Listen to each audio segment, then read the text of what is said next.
Welcome to the Bike Talk with Dave podcast. I'm your host, Dave Mabel. Thanks for tuning in. I met today's guest, Josh Sprague, at Gravel Worlds, where he had a booth for his hydration pack company, Orange Mud. I won't lie, Dee and I both like the packs so much that we each bought one for Gravel Worlds, and we've used them several times since then. I think mine still has some mud on it from Schwambigen. Anyway, he was a nice dude, and he happens to live near our kid just north of Austin, Texas. So when we were down visiting a couple of weeks ago, Josh and I connected and we met at a coffee shop, as I thought it would be fun to hear about the origin of his company, Orange Mud. So I hope you enjoyed getting to know Orange Mud from outside a coffee shop in Austin, Texas on a rainy Saturday morning. Orange Mud founder, Josh Sprague. Nah, it's fine. Look at you with the freaking... I'm constantly You got the covered. kit. I do. I have a lot of kit, believe it or not. Yeah, it's insane. I'm actually building. Speaking of kits, I'm building some new ones right now. I've got they're on order. I've got a super high-end Italian chamois in my bibs, and I've always used a high-end one, but I've got a new high-end one that's in build right now, and new plaid jersey coming. Excited. About 4 weeks out. But I've been wearing it personally for a while. I've just never launched it. But we have new kits coming. I love a new kit. At least, as a cyclist, it's one of them things where when you wear just a bike short, you're like, this is comfortable. Once you go to a bib, I feel like an idiot. I feel embarrassed even in my own house on a trainer wearing a bib. Like if I don't put a shirt on, and my wife and kids come up, I kind of feel like I need to kind of hide a little bit. But it's awesome. 100%. I 100% The bib is the only way to go. Cycling is such a funny sport because there is such a... I've always called it like a fraternity. Mm-hmm. Like you're riding along and you look down to see if somebody's legs are shaved, to see if they belong to the same club as you. Yeah. And you have something in common. Yep. And like bibs and how you dress and what you wear and the length of your socks Yeah. and like all of that. Yep.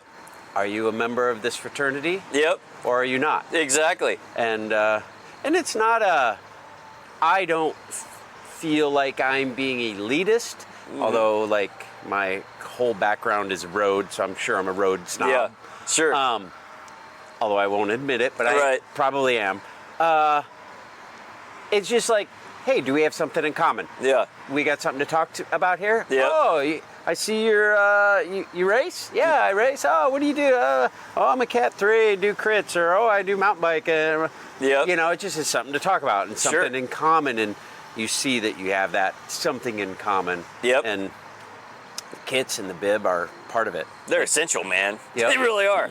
Sure. When I was doing, I got into that longer stuff. I learned to double bib. I literally wear two bibs, and it seems weird, looks weird, but when you're doing that, you don't care. It is all about performance, 100%. And I remember a buddy of mine in the race. I texted. He was behind me, but I texted him. I was like, "Hey Ty, I'm like, you ought to try double bibbing," because he was really torn up, and I was like, "You should try double bibbing. It's working. I feel good." Day 4 of the race, and I'm sitting there like, oh, I'm just motoring along. I'm like a brand new man. I'm like, I can't believe I haven't done this before. I should do this every ride.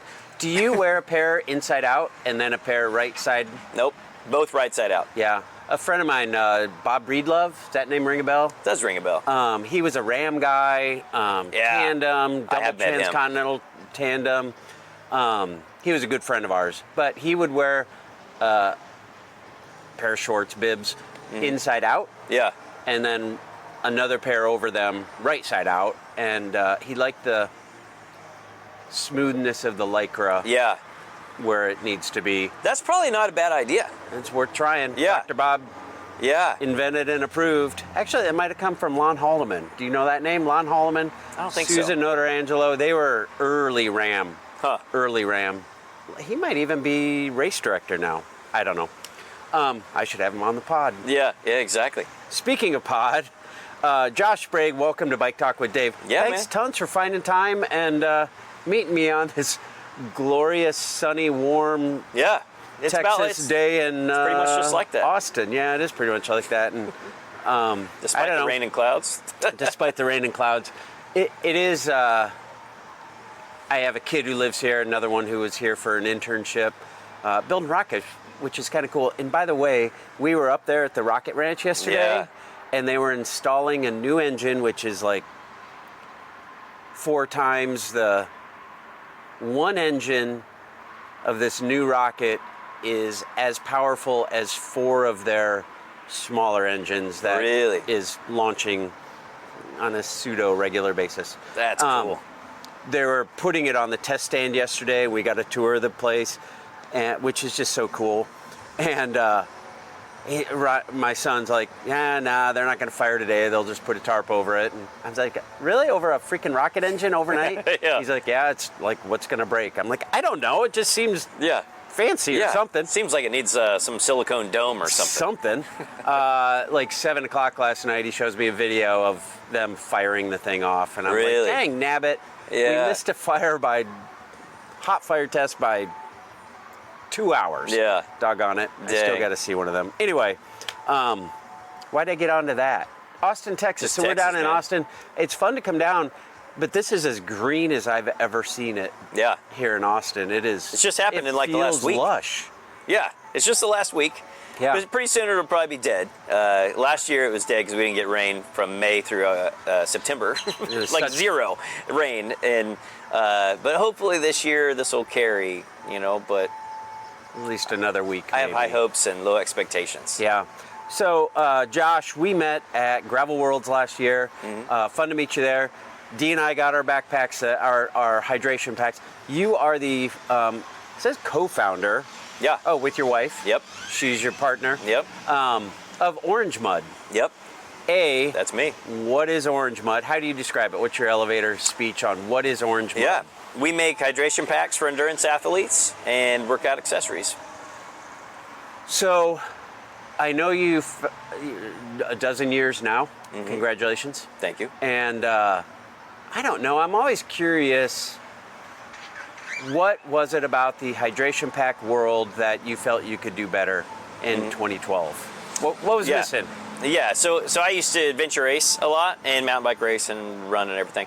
And when it was really in the adventure race space where we run, bike, swim, kayak, everything, that I hated all the giant backpacks. And sometimes, if we were doing a shorter race, we still had smaller backpacks and none of them were comfortable. They were all hot. Some of my best performing backpacks were usually the bigger backpacks. They were designed with waist belts and whatnot, but I've always hated waist belts. But they were at least stable.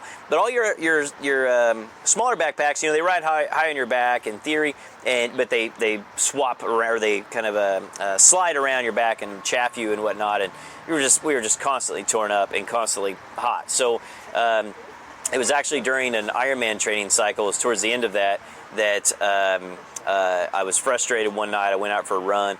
And I was like, man, I'm going to build a different hydration pack. So I went back and destroyed a gun holster, a fanny pack, and a tie-down strap. And I took a hotel sewing room kit and I sewed up a really, really crude concoction of what would be what's called our HydroQuiver, which is what I launched the business with in 2012.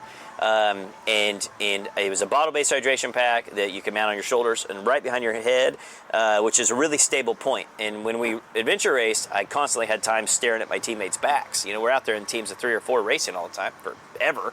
And I could see where the pack moved, and I could see where the body was stable. Most importantly, where the body was stable. And so that's where I built the pack. And we've since continued that from the running space into cycling, which has always been my true love. Like I run, I don't even know why I run. I always tell people I don't like it, but I run all the time. It's weird. It's a love-hate relationship. It's like ice cream. It's awesome and bad at the same time. But is it only good? Just a love. It's just no, love. No, for me, ice cream's just a love. Yeah.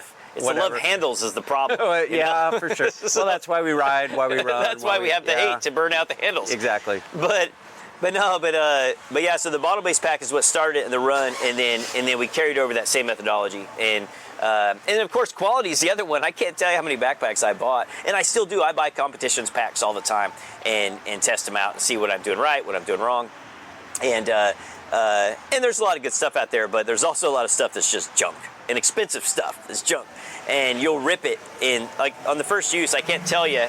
I would say it's 50% of the time that that I rip a pack on the first use that's brand new from some other brand, and these are, it's usually not the cheap brands. Ironically, it's not some China import direct on Amazon. It's dirt cheap. It's usually the $150, $180 backpack, and you rip it. And what are you doing? What are you doing? A lot of times it's just like putting it on, or ripping the tags off. It's always something basic, or I'll see a weak point. I'm like, yeah, there's no way that ain't gonna rip. And I put the pack on, I cinch it down, I hear just a little seam pop. And again, I'm sensitive to it because I design and I sew and make the packs, right. So, but I know, like, I can look at a pack and tell you where it's going to fail. And I don't know if a lot of these big companies, because it's usually the big brands, I think some of them must either contract out their engineering, maybe it's a recent college grad that is doing something in CAD, but they're not doing something in real world,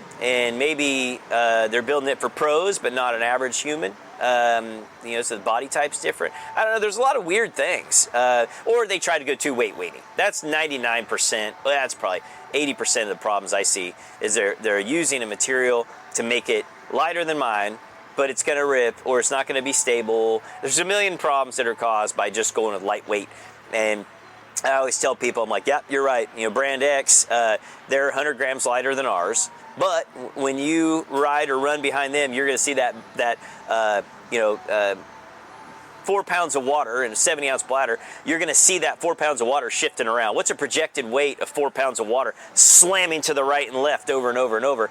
How impactful is that compared to the 100 grams you saved to use their pack over mine? Because I use better materials that are actually going to hold it stable, and it's always a point of frustration that I have as a designer, because I think sometimes I too want to be the lightest pack, but there's trade-offs. Do you want to use that material that's the lightest, that's going to be really hot to wear, or it's going to be lightest but it's going to fail, or it's lightest but it's going to allow movement?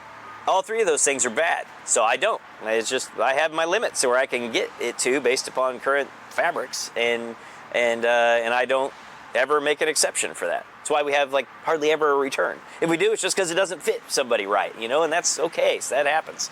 So I think the difference in our brand overall is just quality, performance, durability. I never want to have somebody call and be like, you ruined my race at X because your pack failed. Wow. I never want that. And we've never had that. We've never had it. Have we ever had a failure? Of course, but our failures are teeny. Let's put it that way. We have hardly ever had a pack come back that somebody has ripped, and if we have, it's been one of the earlier generations before I learned about maybe some critical area or something. And but I build multiple failure points into our packs. Even if you rip a seam, there's a backup to it. And you can't see it in a lot of our packs because I hide it. But I do that on purpose, just in case, because of. Again, it's because of basically a sport that isn't hardly even around anymore because of the adventure race side. I mean, our packs, they could have failed in certain elements where we were in. We could have freaking died. They were really critical to our livelihood, let alone finishing the race. So yeah, we've had a lot of fun building the packs, and of course, I love to ride everything from anymore. It's mostly gravel or MTB, but I love to make stuff that I can. Have a reason to go out and prototype and test on a daily basis. Yeah, that's got to be a horrible part of the job, isn't it? Sucks, yeah. Come up with an idea. Yep. Sew it up. Yep. I got to go try this out. Yeah. Go for a 3-hour ride. Yep. Tell my wife I have to do this today. I have to test part this of pack. my job description. Yeah. And I have to do it again next week. I need the same long ride, and I have to go. And I tell you, there is as much as I joke about it, there's also some truth. I found in the running packs. Any pack, I can make a pack. I can go build a pack in the office this afternoon that would be pretty good for like an 8-mile run.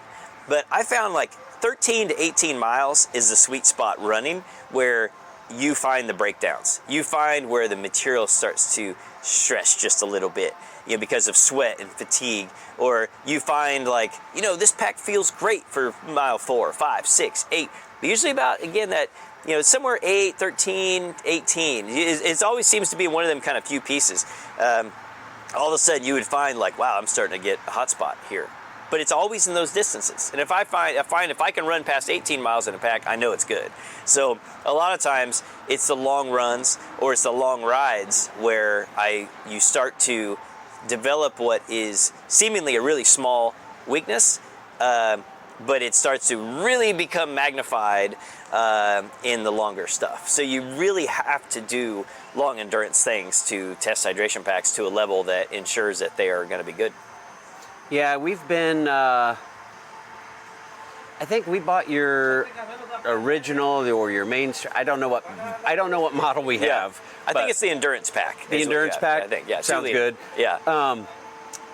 Gosh, it just you don't even know it's there. Yeah, that's perfect. And I'm not like this isn't a commercial. I'm telling you, you just don't know it's there. Yeah. It's comfortable. And we've been, we did 70-mile gravel worlds. We did Schwamigan, and then we just finished Serum. And I wore that thing and didn't even know it's there. And I had a water bottle with me. Mm-hmm. And I poured half of it out before the final 6 miles. I'm like, I'm keeping a little bit just in case I run dry with 5 to go on my, right. You know, and I did, and I finished everything, but I didn't want to carry extra water up these hills. Yeah. But I had enough with me, and I didn't even know that backpack was on. Sure. So I invited you to chat with me because I like your product. I do, and I wouldn't say I've had as many as you, but I've definitely been through backpacks. I did a 100K run. Man, I hated that thing on my back. It wasn't yours. I mean, this is 10 years ago, but I hated that thing. Yep. 10 years ago. It was 5 years ago. Feels like 10. The brand has grown in a dozen years from your original thing. Yeah. How big is the lineup now, and who do you serve most? Yeah, I mean, now we have, I mean, from an audience-wise, it's pretty broad. Like, if you sweat, we pretty much cover you. You know, I mean, the transition wrap, obviously, it's just such a cool product. We launched that in 2013, and we sell it in every element you know. I mean, it's endurance horse riders and golfers, tennis, pickleball. I mean, it's, of course, all the, you know, bike and run and try and swim and everything. It's been a fantastic product. But hydration pack-wise, you know, we really are, I mean, we're really strong in mountain bike endurance. Where we really thrive, I think, is the endurance space. Whether it's run or bike, you know, it's your Ironman, your mountain bike and marathon mountain biker, your longer haul gravel rider, your longer haul road runner, trail runner. Not that, you know, people that run 3, 4, 5 miles don't buy our stuff too. We're just more popular in that category, I think, because ultimately, if you're running 3 or 4, 5 miles, you might not need a hydration pack, right? You know, but it's always been our space, and we love dirt. Like I am so passionate about dirt. It's in our name. It's in both my company's names. You know, we got Orange Mud, Seven Clay. We love dirt, and I grew up a country guy, so it's just dirt is extra special to me, and so everything to me is mountain bike, gravel, trail running. That's the heart of our business. And so we continue to round out. Anytime I make something, I try to think, all right, where's this good? Like, our bottle-based packs aren't good for cyclists. Some cyclists wear them. I always tell them, like, I wouldn't do it. Your helmet's going to hit the bottle. It's going to drive you crazy. It's horrible. I won't do it. It's terrible product for that. It's designed for running. But our bladder packs are great on both elements, and I've always been lucky in the designs to be able to get it to perform equally well in both sports. Which is important to me because I love both sports, so it's great to be able to go out and use the pack in both. But yeah, so we're well-rounded there. We sell in probably 30 countries around the world now. COVID changed that a little bit, but we're still probably around 30. We're big in e-com, you know, mostly online, but we are carried in, you know, 500-600 stores. But the changing towel, seat cover, the transition wrap, that's what's sold in most retail stores. A lot of retail don't sell hydration packs, especially in the endurance space. You move into endurance, and most people buy online. It's just kind of for better or for worse, it is what it is, and that's just the way the industry's been. But yeah, it's been a great thing. We moved our business to Texas in 2019, and we started in California. We left California once we were able to get Orange Mud as our full-time day jobs, and we made the decision: are we going to go to Colorado or Texas? And Colorado is ultimately where I pushed harder for. As much as I love Texas, I've been traveling here since I was a kid. It's something that I didn't want mosquitoes. You know, like after living in California, Arizona over the years, I just didn't want mosquitoes anymore. And Colorado, we just found the ice and the Mostly the ice, and the never-ending cold didn't make my wife happy, and honestly, I didn't enjoy it either. And so we only lasted 3 years there, and we decided we're going to Texas, and we love it here. It's been fantastic ever since we came here. We actually built out our business office here first. We tailored it all perfect to orange mud, custom paint, AC, the whole warehouse, everything. The whole building is optimized for us, and that's been a really cool growth pattern for us because it allowed us to scale at kind of a perfect time. Little did we know, as soon as we moved in, we instantly were scaling up and growing the business, and it felt more professional, obviously too, as opposed to running it in our 1,800 square foot basement, which we had in Colorado, and using backup storage units for inventory.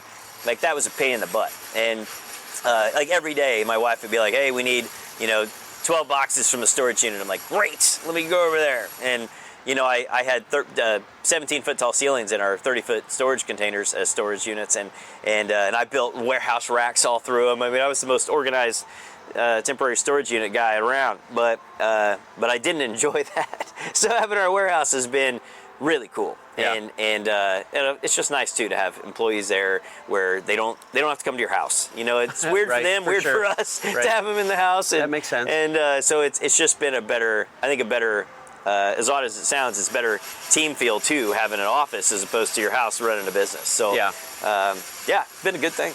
Very cool. So I'm curious about the origin story. You said you love dirt and you got dirt in the name. Yeah. Tell me about, I'm always curious why somebody feels like it's important enough to take this idea that I've had and offer it to the world. Yeah. I mean, I've had a million ideas, and I don't take them all to the world. I don't create a business out of it. Yeah. What was it about this that you're like, man, it's important enough that I gotta make this happen? Yeah.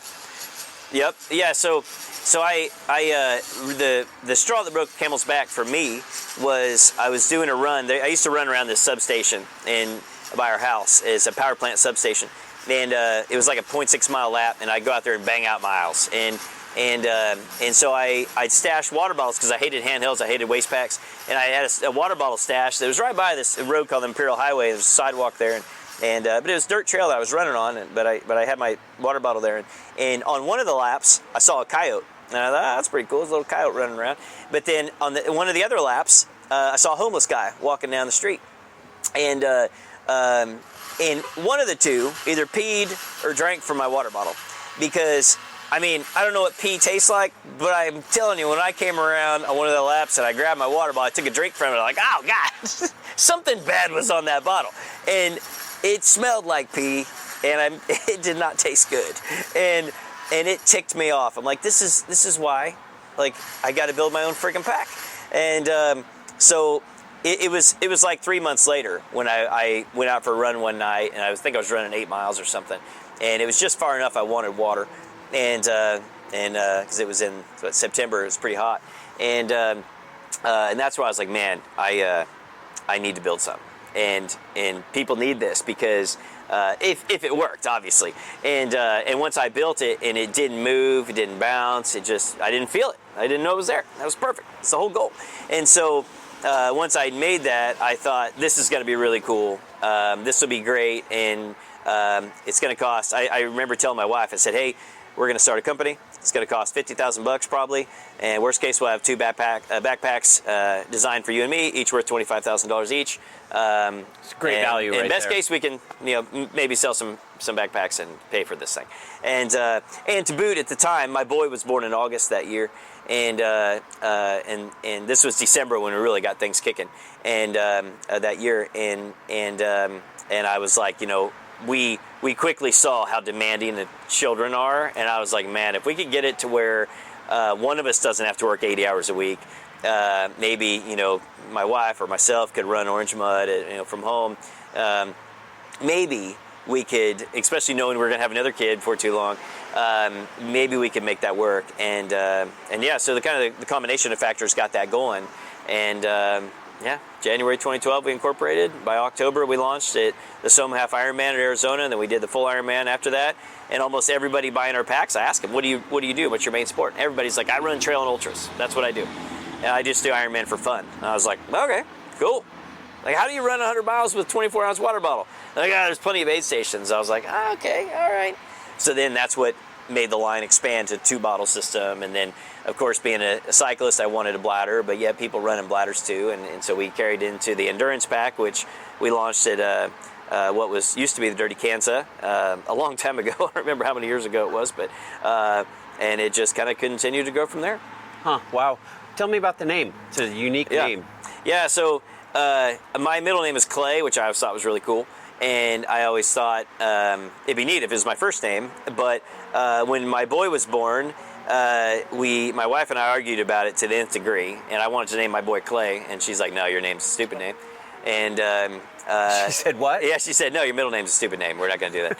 And I really thought I'd win the argument, because I normally win the arguments, but I did not win this one. Like, we were leaving the hospital, and the nurses were like, well, what's the boy's name? You need to name him. And wives are built-in humility. They really are. Yeah, seriously, I couldn't believe I lost the argument on this one. That's I fought funny. hard, too. And I didn't even get a middle name. And so we ended up naming him Jax, which is a good name. But it was 3 months after that, and that he was born. And when I told her we're starting the business, she's like, okay, whatever. We hadn't slept in 3 months at that point, because he never slept. And she's like, yeah, whatever, do what you want. And so I went and I bought 43 domain names on GoDaddy and that night, and one of them happened to be Orange Mud. But the way I got to that is that I always liked orange. The school I grew up going to, our colors were orange and black. Paxico Pirates in Paxico, Kansas. And honestly, I was kind of sick of orange. After growing up around it all the time, I didn't want to wear orange anymore. But I started to hit a point in my life, I actually enjoyed it a little more. And but I liked the color orange. And I tried to get Clay to work. But as I went through the logic of making these names, to have something that's trail and dirt focused, Clay evolved into mud, which that's essentially what it is. And mud is sometimes orange, sometimes gray. It depends on where you are. That's how Orange Mud came through the logic. And then the next day I had some friends, actually a friend of mine from Paxico, from school. He and his wife came down to go wine tasting with us that next day, and we all talked about it collectively. I'm like, here's all the domains, what do you think? And they're like, oh man, Orange Mud, that's a good name. And everybody agreed, and that's how it started. Huh, very cool. So and had it 12 years later. So it's crazy how it works. What's the best thing about owning a company like this? Yeah, the best thing is definitely, it's freedom of being able to, kind of like we were talking about before the podcast today. I like that we have the ability to go to our kids' soccer games. We have the ability to focus on health as a part of our business, but it's something we should focus on anyway. And like last year, honestly, I did a horrible job, the worst I ever have, of focusing on health. And I worked too much. And it was either work or kids' soccer. That was it. And both is work, really. But and both are great. But as we rolled into the end of the year last year, I was legitimately frustrated. Like, I was in a bad mood on New Year's Eve. My wife was even like, "What's wrong with you?" I had to apologize at the end of the day, because I was like, I know I'm being kind of an idiot today, and I was just mad that I wasted a year of not focusing on health, which I've always been really good about. I'm like, hey, you know what? Yes, I need to do taxes today, and I have 5,000 other things, but you know what? I'm going to go on a 6-hour bike ride. That's just what I'm going to do.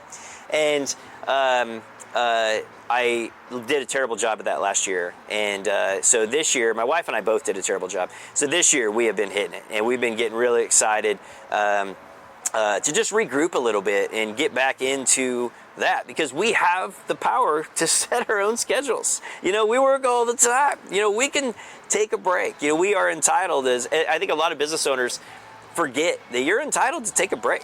You ask anybody at my office, a lot of times people remind me to eat. Like, hey, Josh, have you eaten anything today? Here's some lunch. I'm like, oh, hey, thanks. I'm like, yeah, I didn't eat anything. This is good. This is good for me.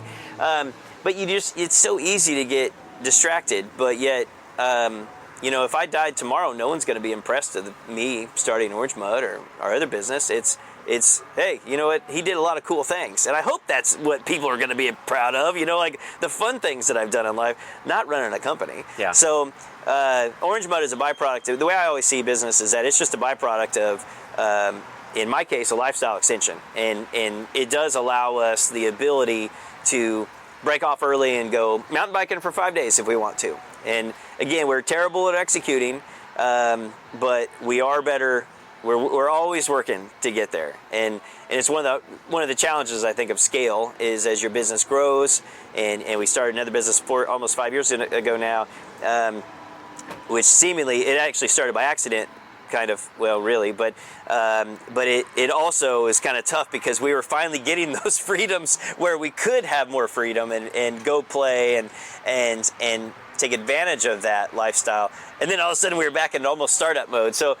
But no, that's definitely what I would say is one of the perks of owning your own business is certainly having the ability to set your own schedules for the most part, and it outweighs all the stresses of everything else. But I mean, I think the other part to take aside from a look that is a lens not looking at it where I get the personal enjoyment, at least direct, is.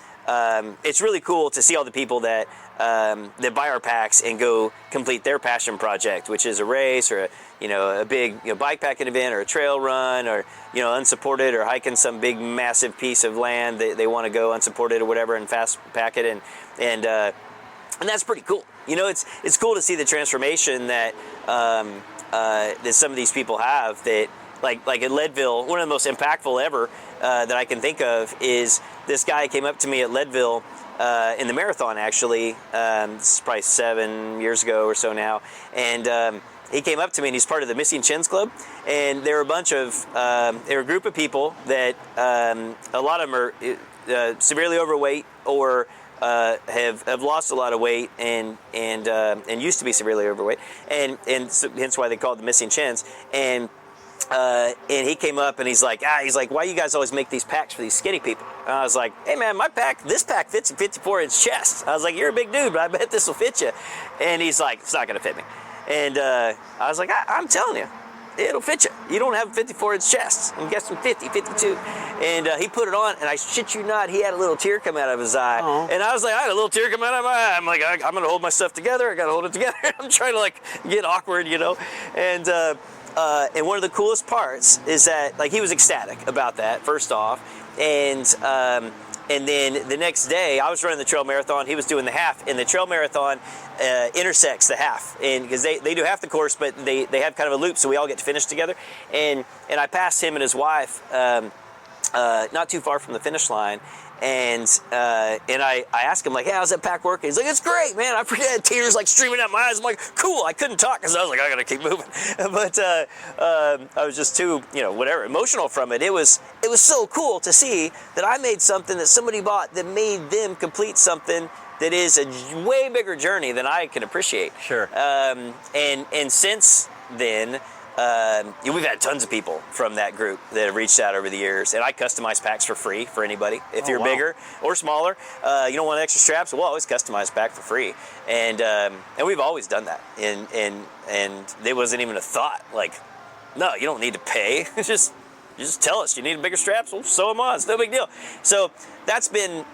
I think ironically, I've always cared more about the middle of the back of the pack than I do the front. I think the front's awesome, no offense to them, but the world is, I think, comes a little easier to them, And I don't mean that in the sense that they just are fast, I mean some are, but they have a lot more resources, And the people in the middle to the back, they often have to work harder than the people at the front, right? I mean, if you're out there and fast people are finishing in 9 hours and the slowest are finishing in 20, go to an Ironman or half Ironman and stay to when they tear down the banner and wait. And you see those people come across the finish line, they're so emotional, and there's 4 people there. It's cool. And as an exhibitor, I've seen that multiple times where we're tearing down at the end of the day, and all of a sudden you see some runners come in. You're like, oh my God, look at that. These guys have been out there 12 hours in the half marathon. We're like, holy crap, good job. It's so cool to see. But we've always done really well in that side, and I'm proud of that. It's been really cool. So I'd say that is probably bigger than anything. is our least motivating factor to constantly make products that are awesome. And again, it gives us the fuel to where sometimes you feel like, there's a lot of dollars and cents in a business. It's managing, like we were talking about before the podcast, managing the tax compliance and all the hassles of business suck. It robs you of the fun of what you're really doing.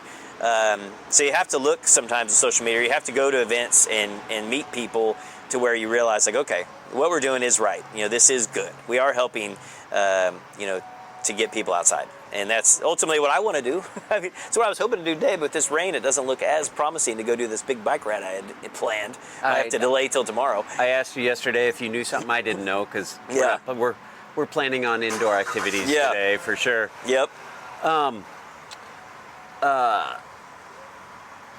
Shoot, man. I always do this. I have like this moment, and my brain like turns off, and I forget what I was going to say because it was so profound, I'm sure. Yeah. Oh, sure. I know what I was going to ask about. I feel like, and maybe it's just my perception, but I'm kind of among them. You kind of spread your love, spread your joy, spread your good news of this guy's half marathon experience in Leadville through your ambassador program. Yep. Tell me about the ambassador program and where'd that come from and what's your hope with it? Yeah, so we started that in, I think it was 2013, the end of 2013. And pretty right away then. Yeah, it was new. And my social media manager at the time, Holly Miller, she was awesome. And she told me, she's like, you need an ambassador program. I was like, we don't need an ambassador program. Why would anybody want to be an ambassador for us? I'm like, this is weird. When you build a business, you don't feel that, like when we launched the hat, my designer's like, you need a hat. And I was like, why would anybody buy our hat? And she's like, well, people like hats. I'm like, that's really dumb. Now I own a hat company, so it's really bizarre. We end up selling a bazillion hats. I'm like, oh, wow, we have a brand, And so there's these pieces you constantly learn. But I remember telling Holly, I was like, I don't think that's a smart idea. I don't see why anybody would want that. And she's like, no, we're going to start it. We're going to manage it in a private Facebook group. It'll be great. So I said, okay. We can bring on like 12 people. And she's like, okay. And so we started with 12 or 13, I think it was. And I think we said 12, but then there was like 13 and that had emailed in or whatever. And we thought, let's do it. And it was a really cool way to get immediate feedback. So like at the time, I would post, hey, here's a design I'm working on today. What do you guys think? And I remember when I designed our High to Quiver Vest Pack 2, it was largely designed thanks to the ambassadors. I posted a bunch of pictures in there. I said, what do you think? This is, crude, but this is what I'm building. And I got like a ton of feedback. I'm talking like 50, 60 comments. And they're like, I think you should do this, add this, whatever. So I kind of went through all the thoughts, organized it, and then I made all the adjustments, and I built another one. I posted it, and I kind of repeated that until we went to production. And they really helped to steer it.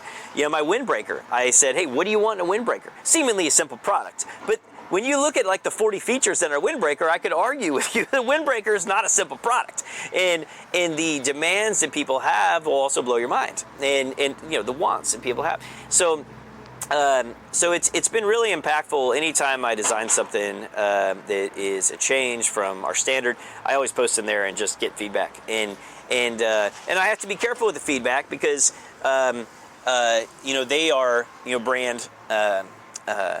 Followers or they have a love for the brand. So I may not get as critical feedback from them. Now, don't get me wrong. I have some of them that are very, very blunt. So sometimes I'm like, I wish you'd be nicer, but that's fine. I've had some people like, that's a stupid idea. I'm like, okay, fair enough. And I have stopped some projects because of that. I'm like, all right, I guess maybe more people think it's stupid than I do. But it has been a great resource to help with design ideas and iteration, and then of course just from the grassroots side, the ambassador team was so impactful to me in the beginning to really get the word out there. It's a small brand, it's hard to compete in these giant categories. For sure. If for any hydration pack that's probably in your closet, Google the brands. They're probably owned by almost every brand out there is owned by a giant entity. in some big VC or e-com combiner or whatever. We're not. We're a mom and pop, right? And I'm proud of that. But it's something that there's a bigger monster at play when you're launching a brand. And like for me, I built everything in the USA in the beginning, and the ambassadors really helped to market that. Most stores, they're like, we don't care. I'm like, really? I'm like, all you small retail stores, you guys are small business like me, you don't care? And most businesses are like, we don't care. I had a company tell me, I'll never forget it, he's like, Josh, you're naive and an idiot if you think anybody cares that something's made in the U.S. And I remember thinking, screw you, dude. But, it turns out he was right. People didn't care. If it's same price from making it in the U.S., then maybe. But ultimately, people didn't care. And that was kind of a shocker, where I spent over $500,000 in the U.S. economy building products, and we didn't get any love from it, and magazines didn't give us any press from it or nothing. But again, how do you get in the magazines? Professional athletes. That's most of what is in magazines are either wrote by or influenced by the professional athletes or the giant brands. So again, there are all those challenges where I just thought, man, we're made in USA. This is, we're totally different. This should be an easy thing. It wasn't. But again, the ambassadors were impactful with spreading that grassroots message. And so we've continued to grow that over the years. We're around 900 members now, maybe a touch over.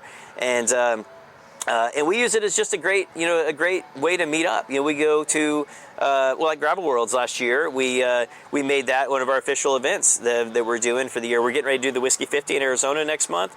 And same thing. We told everybody, hey, we're going to have kind of a group event there. Let's all meet up, have fun. If we want to race, great. If you want to ride, have fun, great. You want to do any distance, cool. We're doing the Hawk Marathon in Kansas this year. It's a trail run that's awesome. I'm a huge fan of. And same thing. We told all the ambassador team we're doing that. And we like to just kind of do some team events, and it just helps us all to motivate. We're getting ready to kick off April 15th. We're going to do it at the public also. We haven't announced it yet. Oh, cool. But we're getting ready to in the next probably week out. We're doing a 4x48 challenge where you run 4 miles every 4 hours for 48 hours. And so you run total 48 miles. I saw that as an ambassador. I'm in the Facebook group, and I'm like, that sounds easy. 4 miles in 4 hours? Like, I can walk that on my knees. Exactly. For sure. But, and I was telling my wife, she's like, that's like 2 marathons. Yeah. I was like, oh yeah, you're right. Like I'm doing the math. Yeah. So of course I asked if we can do it on a bike. But yeah.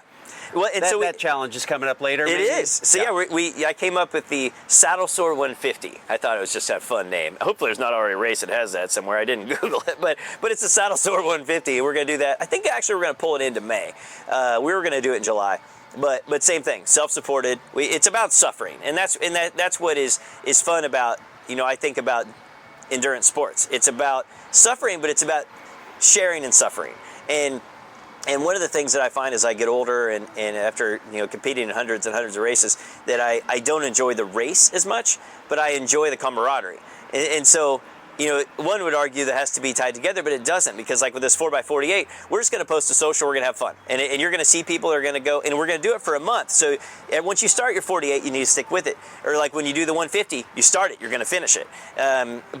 But we've done this before in the group. Well, we did a 200-mile ride, and we did another running challenge where we race across the states, which was cool. And it was really neat because you see these people doing things, and you're like, man, you know what? I haven't even rode my bike for a month. I'm going to go do this. Or I haven't even hardly ran this year. It's starting in 3 or 4 weeks. I'm going to go out, I'm going to start running, and I'm going to go do that. Sometimes you just need something to motivate you. 100%. And that's what's cool. We have 900 friends that we can sucker into doing stupid things with us. And sometimes, like this, seriously, I was talking to my neighbor. He asked me, he's like, you ever done it? I was like, no, but I need to. And I'm going to sucker a bunch of other people in, and I need this right now. So for me, it's almost selfish, because it is selfish, because I personally wanted it to suffer for myself. But I thought, I've always been, if you ask any of my friends, I have suckered people into doing so many things that they didn't want to do over the years. And they almost always enjoy it. They may not enjoy it for a year or so, but a year later, they're like, I can't believe we did that. But that's the beautiful part here, that we, through me having a selfish need, I'm sucking a whole bunch of other people into doing something that is going to make them proud. And I get to share in the proudness. So that's, again, it's kind of one of the other cool parts of having a business and yet having a cool ambassador team that we all get to collectively share and do stupid things. So it's pretty cool. I'm excited about it. You've never done the 4x48? I never have. I'm super curious how that will go. And I know it's not for bikes, but I might do it on a bike. Just Yeah, you should. There's no reason. I might just do it on it's a no bike. official race map anyway. out So. a 4-mile course, wake up every 4 hours. Like, you got to wake. It's got to be super intentional. Exactly. You can't just go do it, start off at 5 a.m. and do it. Yep. Every 4 hours, you got to set the alarm, wake up, and go do it, whether you want to or not. Exactly. And it's a whole weekend. Like, as you're saying this, I'm thinking in my head, like, what's the best strategy to start? Like, Friday at 5? I know. Midnight? Yeah. Do you finish? Well, then you're finishing Sunday at midnight. Well, that's no fun. Yeah. I don't know. So that's. I think that's a cool strategy, cool challenge. Yeah. I personally, I want to finish at like 6 p.m. And so my strategy is to start about then. Yeah. And I figure if I finish at 6 or 7 p.m., I can make a nice dinner and have a beer, and that'd be cool. Yeah, I would like 100%, that. 100%. So that's kind of my strategy. You mentioned before we went on the air here that you've probably done 500 races in your life. What's something that stands out as you look back? You know, I tell you what stands out the most is I've gotten into bike packing, and I really enjoy that because it's unsupported, and each one was extremely special. I've only done 3 of 4, but 3 that were unsupported, like just you finish when you finish, I guess. Unbound XL, I did that too, but that is kind of a different. It's a race still, an Unbound XL. But you have a number. But in the other ones, each one was special, and like in Cannonball in Kansas, I love that race and everything about it, or it's just a ride, but it was the day, like end of day 2, I believe, maybe 3, I think 2. I was maybe 250, 300 miles in, somewhere in that range, and my knee really was acting weird. I don't know what was happening. My hip hurt. I couldn't hardly walk, and I was in the hills out west of Alma, Kansas, and it was brutal.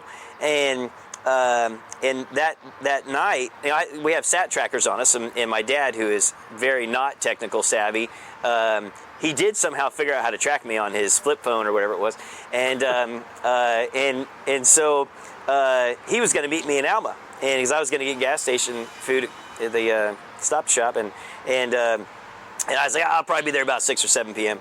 And then this was probably. Well, it was probably about that time. I'd been struggling for a while, and I was going to call him and just pull because I thought there's no way. And I've only quit 2 races in my life, and one was hypothermia that my team had, myself included, and then I broke my foot. Oh no, sorry, 3. I broke my foot twice. Well, I broke my foot and I rolled an ankle in Leadville 100 trail run. Both awesome, but otherwise, I was like. I hit a point where I'm like, I don't have anything to prove. I've already done this race. I seemingly have an injury that is probably not going to go away. And I had just stopped at this. I think it was a Lutheran church out in the middle of nowhere. And maybe people still go there. I'm not sure. But they had an old hand pump for water out front, and I got some water out there in this little country church. And I sat there on this hilltop overlooking this draw, and I was like, God, what's going to happen today? And I'm sitting there at church. I just look up and like, God, what's going to happen today? And of course, he didn't tell me anything. And so I take off riding, and I hit the big hills shortly after. And as I'm riding up, I decide to pull. And after I'd been walking kind of repeatedly on these hills and still struggling, and I pull out my phone to make a phone call, and across my entire iPhone, it said, "Your iPhone has been disabled." Oh. And that was it, like in giant words. And I'm like, what the hell is that? So I was like, that's really weird. And so I rebooted the phone, and I got it to boot up, and it wouldn't call. And I was like, that's weird. But it's not unusual. I'm out in the middle of nowhere. Sure. So, but I'd never seen. It's still like, I guess I'm not dropping right here. Yeah, and I couldn't. I got to get somewhere. Yeah. So I was like, well, shit, I guess I'll keep riding. So I kept riding, and I get another 2, 3 miles, 4 miles down the road, and I see a cell phone tower. And I was like, it's got to be service. And I pull it up. I had my Bluetooth on. I hit it, I was like, Siri, call my dad, and it said I can't complete the task or whatever. And I pull out my phone, it said your iPhone is disabled. I'm like, what is going on? So I reboot it, whatever, I'll call later. And I tried that 3-4 times. Well, next thing you know, it's like midnight, 1 in the morning. I've been riding the whole time, just kind of making it work. And I see, at this point, I'm finally almost getting to Alma, like way behind schedule at this point. And I see lights coming down the road. And I still remember laughing because I knew it had to be my dad or some drunk high school kid. And my dad pulls up. He's like, "Hey, what's going on?" I'm like, "Not much." And he's like, "How you doing?" I'm like, "Not good," but I'm like, I was gonna quit like 6 hours ago, but I couldn't get the phone to work, so I guess I just had to deal with it, and I'm here. And he's like, "Well, you want to quit?" And I'm like, "No, I mean, yeah, but no, I think I'm gonna keep going. I'll give it at least another day and see how things will go." So yeah, man, I end up laying down that night for 4 hours or so, and woke up the next morning and 200 miles later across the finish line. That's awesome. But it was something that I look back at, and it had to have been something spiritual in that sense. And I'm not even a super spiritual guy, but it was something where I believe in that case, God or some being disabled my cell phone and I couldn't quit. And like that was just really weird. It was just exceptionally strange. For 7 hours my phone didn't work. You know when my phone worked? When my dad pulled up. As he literally, I shit you not, he pulled up, and right as he stopped, he's like, "Your phone isn't working." I'm like, so I had 4G coverage. And I'm like, this is insane. And I know it works out in that area. I did Dirty Kansas one of the years that went out west of there. I remember it worked back then. That was before this race, so it was strange. And then another one, and I was doing Trans-South Dakota, and my dog, Lady, is golden retriever. She's awesome. And she died many years ago. I rode next to her for like 4 hours. I couldn't look directly at her, but she was just about 5-10 degrees offline, maybe 20 yards in front of me, and she was running, kept looking back at me. And I'm sitting there riding, I'm like, holy shit, man, I mean, my tears were, I was crying, I was so emotional out there. It makes me emotional now thinking about it. But that was day like 4 or 5 in there. It's probably 600 miles in. And it was probably something chemical. I'm sure my body just had chemistry that was destroyed at that point, if I'm trying to be scientific to it. But I wouldn't rule out it was something different. It was something that it was way too real. I mean, she was there. And I mean, that was like, if I looked at her, she disappeared. But again, if I looked straight ahead, I could see her out of my periphery, clear as day. No different than if she was running next to me. It was bizarre, man. It was so cool. But yeah, so I'd say in the adventure bike category, you will experience things that are just different.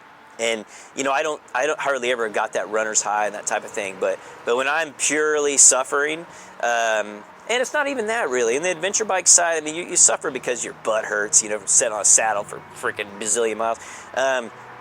But it is spiritual in every sense of the word. And I've had a couple other experiences like that in the adventure bike side. And but I think that's where it's opened my eyes to something even better than racing. It's just getting out there and doing something big that makes you push your body, physically, mechanically, chemically, beyond what you're used to, and you're mostly fueling off pizza and Coca-Cola from gas stations. For sure. So yeah, it's that those would probably rank in they would rank in for sure as like my top, for sure.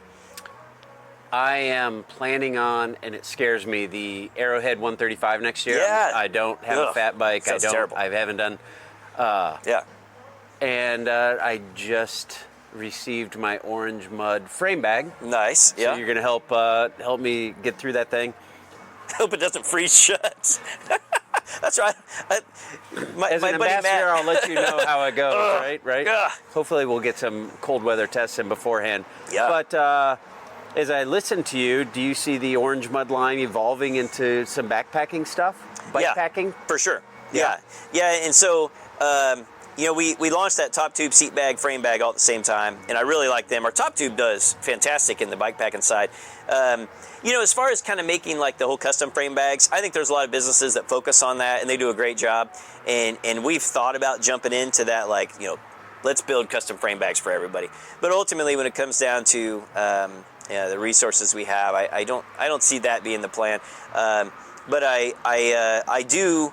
I think our endurance pack is perfect for bike packing because you want just enough to carry your fluids, you want your phone, you want some essential nutrition right up front, but you don't want a lot of weight, and you want to be as pretty much aerodynamic as you can, and it fits the bill. I've used our 12 liter in bike packing, and it's great. I've done Cannonball once with the endurance pack, Cannonball the other time with the adventure pack, and the adventure pack allowed me to carry more crap than I needed. So I'm a huge fan of getting all that stuff on the bike. If I've ever made a bag for bike packing, I think the one area that does need some help, and there's some good ones, but I think I can do some good improvements, is in the seat bag holder. I don't like the giant stick hanging off the back of the bike. I basically want a really fat, oversized bag, and I built one custom for me. It works awesome. It doesn't swing or anything. Your $25,000 bag. Yeah, exactly. You started 12 years ago. Yeah, exactly. But I could see doing something there. But some of our focus is it's always on backpacks, but and we'll continue to build out run and bike stuff. And I try not to have much overlap in our categories. You know, like if we have a pack like our endurance pack that covers most of the bill, then why build another pack that just competes with it? I mean, let's tweak it to make it better rather than confuse the consumer. You know, when they're trying to figure out what 2 liter to buy or whatever. So, but I do plan on making one that's a little more mountain bike focused. A little more gear essential, like to carry your pump and tools and levers and everything a little bit differently than the way the endurance pack does. We have that in the roadmap, and then a little bit bigger packs for like your backpacking side, and there'll probably be somewhat of a crossover into MTB. But I'm a huge fan of getting all your essentials on the bike. I believe in that because let the bike do the heavy carrying. You just carry the bare essentials on your back, and so, you know, I really bounce between those 2 backpacks now for anything riding.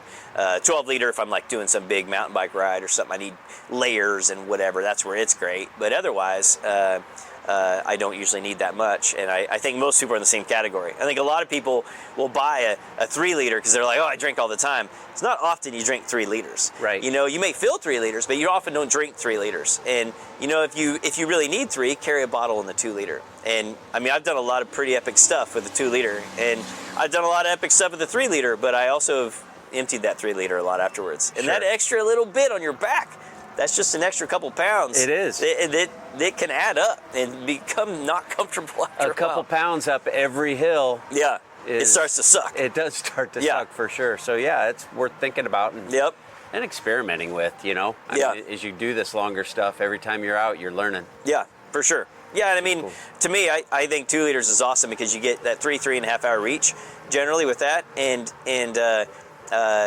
or even more, maybe 4 or 5, depending on the weather and your pace and all. But you normally need a break after that, you know, and just to hop off, refill for a short bit.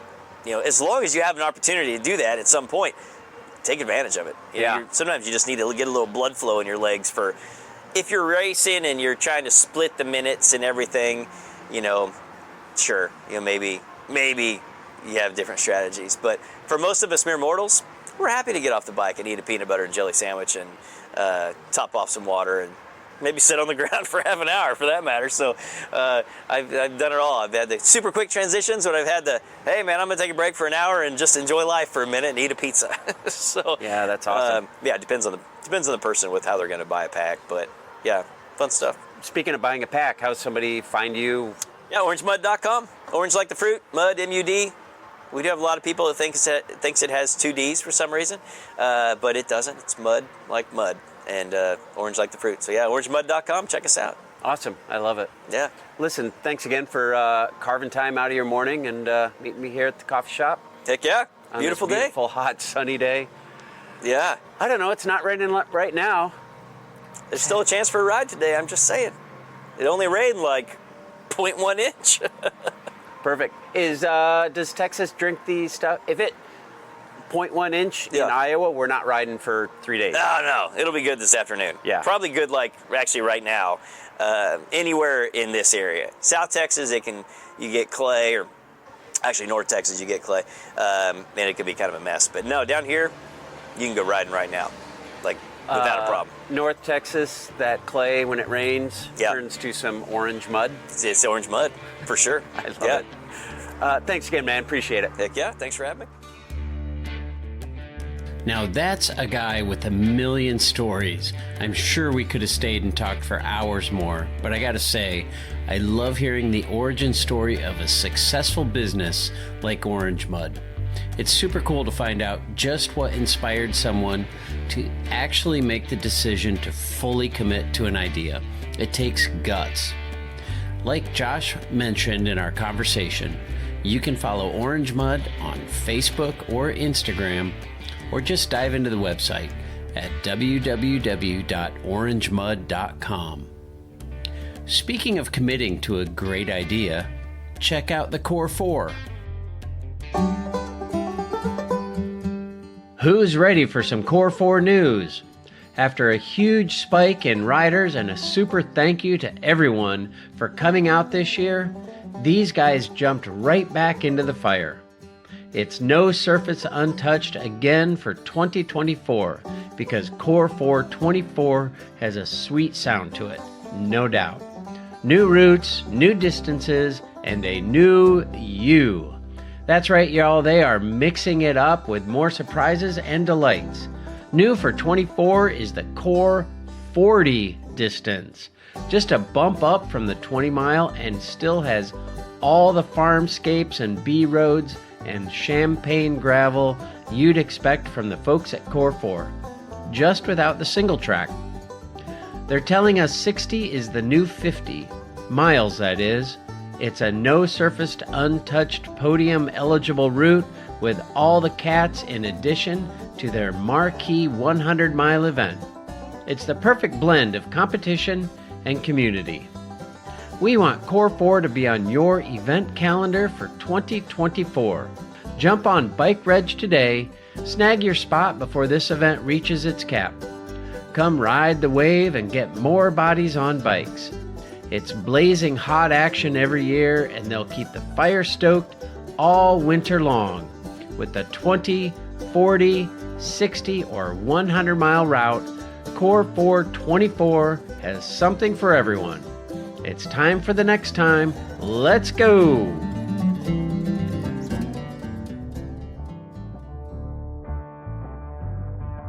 Now, all that, plus this year they've got some great new plans, including a $10,000 prize purse for the Stone Crusher 100-mile race, courtesy of the new title sponsor, River Products Company.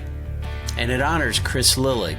He was an Iowa City cyclist who worked at River Products, and he was unfortunately killed by a drunk driver in 1996.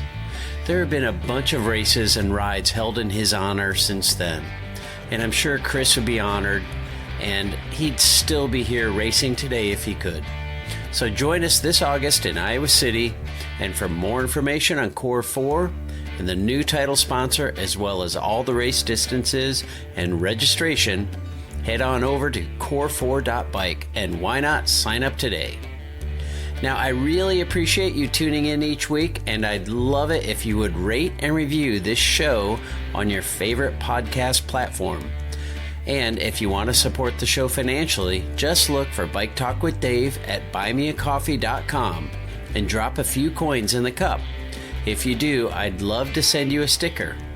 And be sure and check out the Bike Talk with Dave channel on YouTube, or just go to biketalk.bike to stream every episode. Now, if you are catching this episode the week it drops in early April, don't forget to check out the total solar eclipse on April 8th. I know it's the buzz all around the country, but it's worth it. If you've never seen one from the path of totality, it is worth making plans to do so. And if you can't make it to that path of totality, be sure to not look up.